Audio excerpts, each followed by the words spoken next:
niños que ellos llegaban y eran con navajas dentro de las medias. No nos dábamos cuenta por ellos mismos, nos dábamos cuenta era porque otros compañeritos nos comentaban. Pues pienso que es algo muy terrible, es trágico, que pues, personas pueden ser agredidas por razones en general muy tontas. Generalmente ocurre entre estos grupos tratando de dañar al otro grupo, básicamente como por placer. Ver que eso puede trascender, o sea, la persona que hace bullying de pronto no sabe que eso trasciende a la persona más adelante. Tenemos muchas historias y conocemos hechos de la vida real actualizados donde el haber sido víctima durante tiempo prolongado ha llevado a las personas a comisión de suicidio, a la comisión de acciones violentas de una magnitud impensable, como son esos asesinatos que ocurren en las instituciones educativas en los Estados Unidos y en Brasil y en Europa, que tenemos muchos casos, y a muchas otras acciones que vemos con una estrecha relación con la intimidación escolar. Tengo una vecina de por mi casa que tiene un hijo, a él le dicen chocolate corona en el colegio, le dicen carbón, y en estos días sí me pareció que lo discriminaron porque había un taller que tenían que hacer en grupo y no quisieron hacerse con él porque es negrito.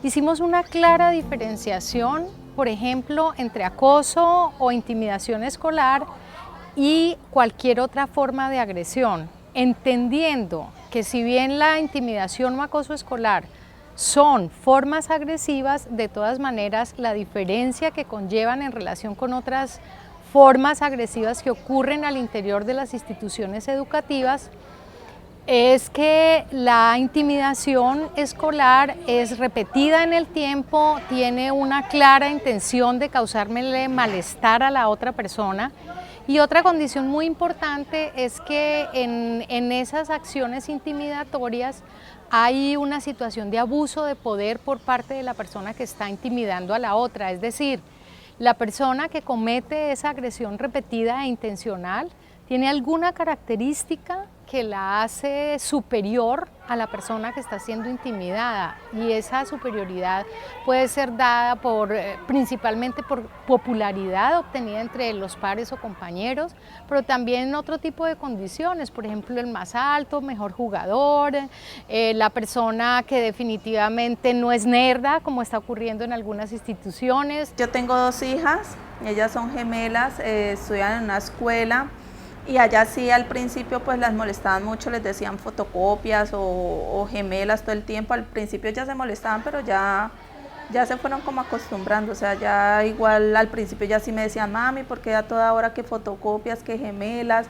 Yo les decía, mami, pues porque ustedes son iguales y pues no sé, o sea, yo no lo tomaba como que las estuvieran molestando, sino que tal vez las llamaban así como porque son iguales, no las conocían bien o no conocían cuál era una y cuál era la otra, entonces tal vez de pronto por eso les decían. Específicamente en mis cursos encuentro el matoneo casi desde el primer día de clases, en el cual veo que el salón se segmenta en varias partes y digamos que los que tienen un estrato más alto se dividen.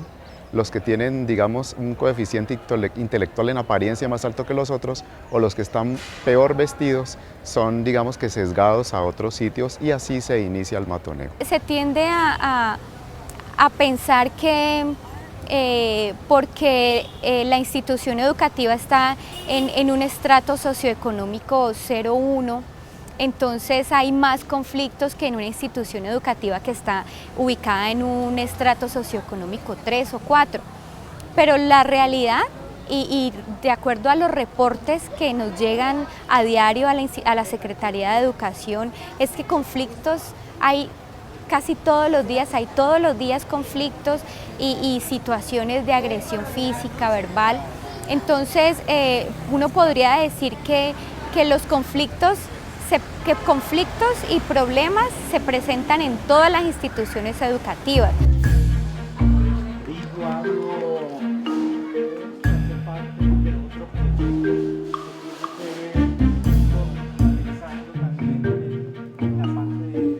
Cuando llegué yo aquí a la institución y antes de que el proyecto se implementara, obviamente los niveles de agresividad y de violencia entre los estudiantes era bastante significativo.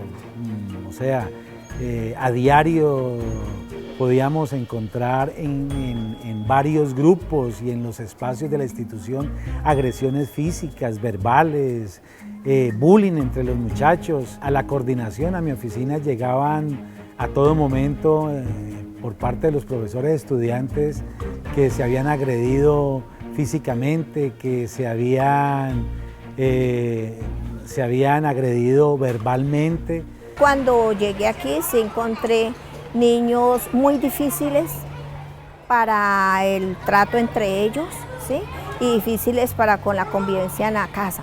Yo digo que los niños, esos brotes de violencia y esas agresiones físicas, verbales, ese bullying con que ellos empiezan a convivir y a manifestar, es el fruto de esa desintegración familiar, de pronto de estar los niños demasiadamente solos o al cuidado de otros que no son los padres, porque es una realidad, nuestros niños permanecen solos, permanecen básicamente la mayor parte del día con otros que no necesariamente son sus padres, sin el más mínimo cuidado, sin el más mínimo cumplimiento de normas.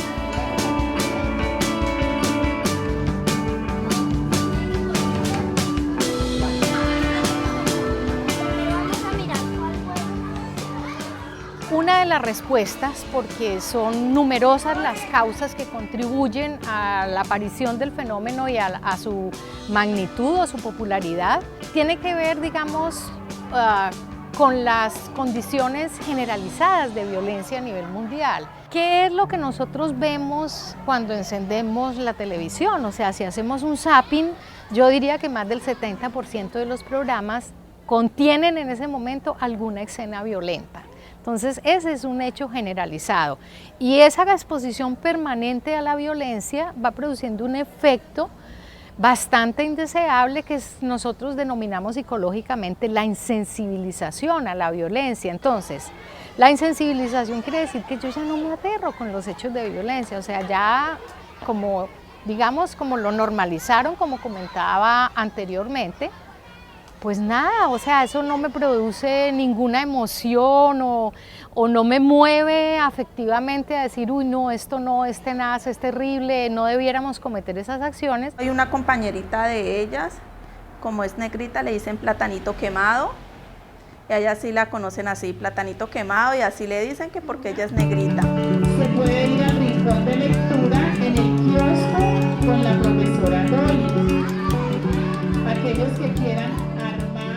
Otro factor que hemos encontrado en la actualidad y que no existía anteriormente, o por lo menos no en la proporción en que existe en la actualidad, es el de las redes sociales.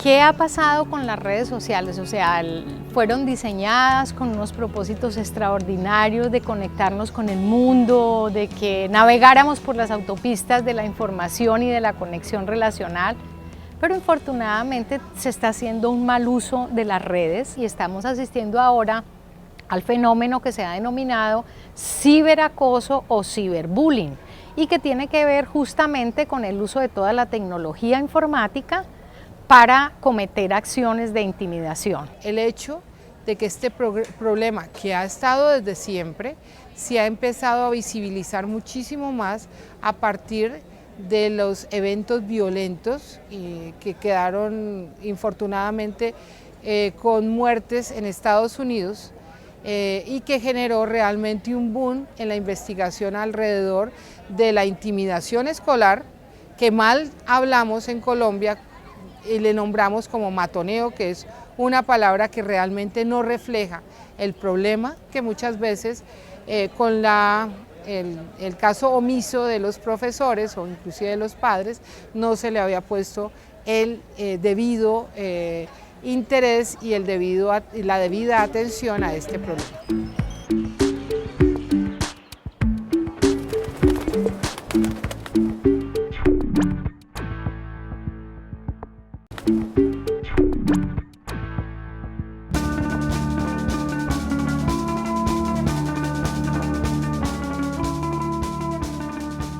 Hacemos una medición de la prevalencia de intimidación entre pares escolares, los lugares en los que más ocurre, si hay presencia o no de los adultos, en este caso los docentes y rectores de la escuela, y cuáles son las habilidades sociales que tienen los niños.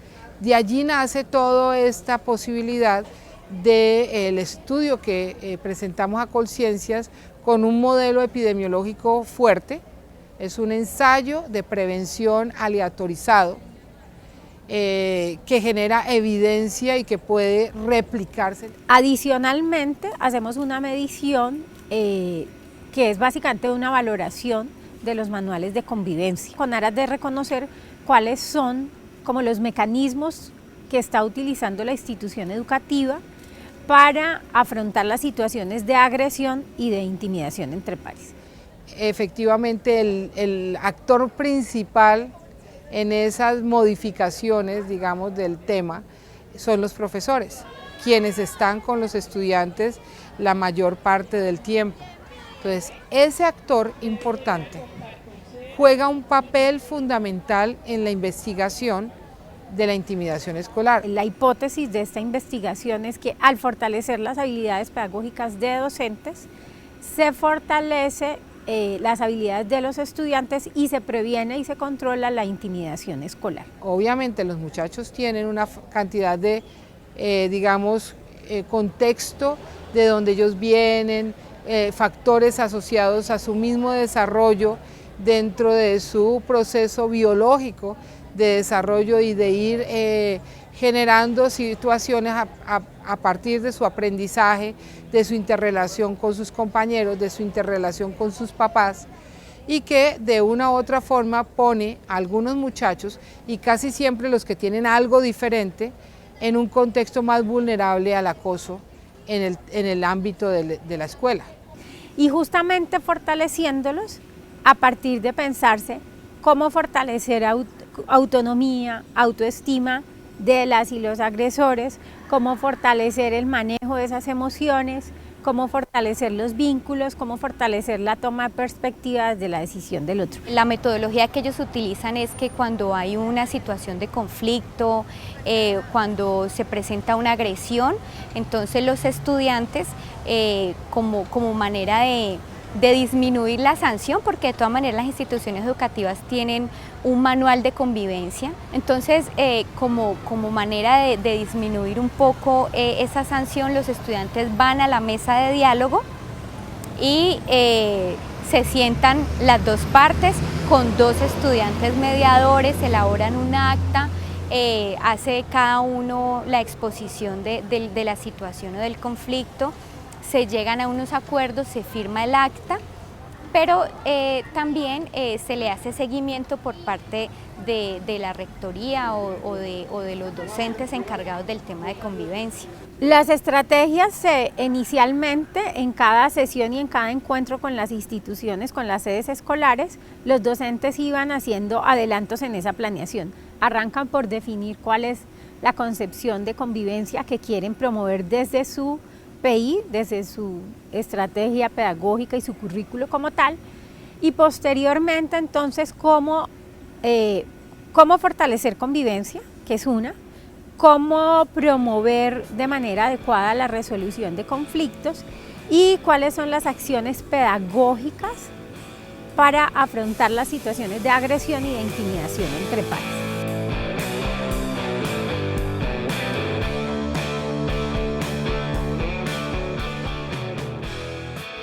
En principio se pueden reconocer, digamos que 3 protagonistas fundamentales. Una persona que es la que comete las acciones agresivas continuas, intencionales y repetidas. Otra persona que es la que es el blanco o la persona que recibe, digamos, ese tipo de agresiones que se están cometiendo. Y hay un tercer participante de suma importancia al que justamente a través de investigaciones y proyectos cada vez le estamos concediendo más relieve y tiene que ver con los espectadores o los observadores, es decir, las personas que están alrededor en la situación de acoso, que si bien no cometen las acciones directamente, de alguna manera participan en la situación, uno porque la están permitiendo, otros, a veces no pocos, se vinculan a la situación de agresión, entonces aplauden, silban. Otros que son cada vez menores permanecen callados y dejan que la situación ocurra, con lo cual también están contribuyendo de cierta manera a que la acción, digamos, se continúe dando y que se repita en el tiempo. El problema es que vos estás en un grupo y ese grupo hace cierto tipo de cosas y vos como perteneces al grupo tenés que o hacerlas o no hacerlas. Yo creo que al principio cuando me uní a un grupo lo hacía de cierta forma, digamos al colocar apodos o no sé, burlarse en cosas deportivas y de pronto no hacía nada porque no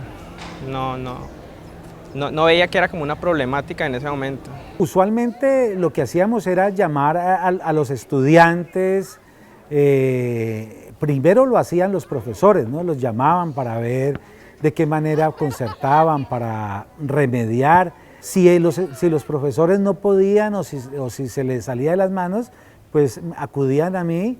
Yo trataba igualmente de dialogar, aplicaba el diálogo como estrategia de mediación. Yo conversaba mucho con ellos, ellos me buscaban mucho porque yo noté que de pronto no tenían apoyo en la casa, ¿no? Como que no podían dialogar con los papás. Entonces yo les preguntaba a ellos que por qué era el comportamiento hacia con los otros compañeros. Entonces, no, profe, tranquila, que no va a pasar nada. Yo diría que primero que todo fue el despertar de conciencia de los maestros y obviamente del directivo, ¿no?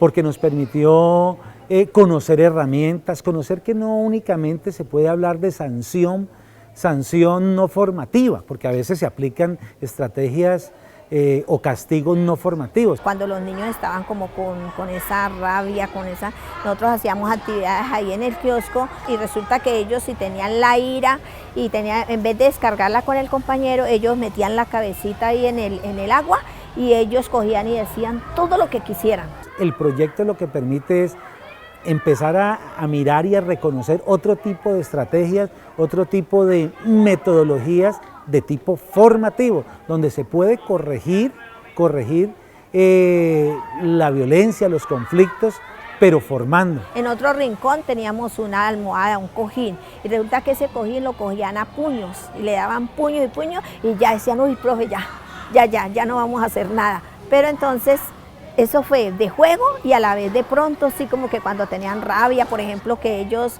no trajeron algún trabajo, y ellos, ay, pero fue que yo tuve la culpa, profe, ¿puedo pararme a la almohada? Que nos olvida que los niños es a través del juego que aprenden, a través del juego es que se socializan, a través del juego es que pueden interactuar, que pueden aplicar valores, que pueden idear, crear nuevas cosas. Y eso es lo que hemos ganado aquí. Yo diría que es eso básicamente. Qué rico poder tener espacios dentro del aula y dentro de la institución donde nuestros estudiantes estén jugando, estén ocupados jugando.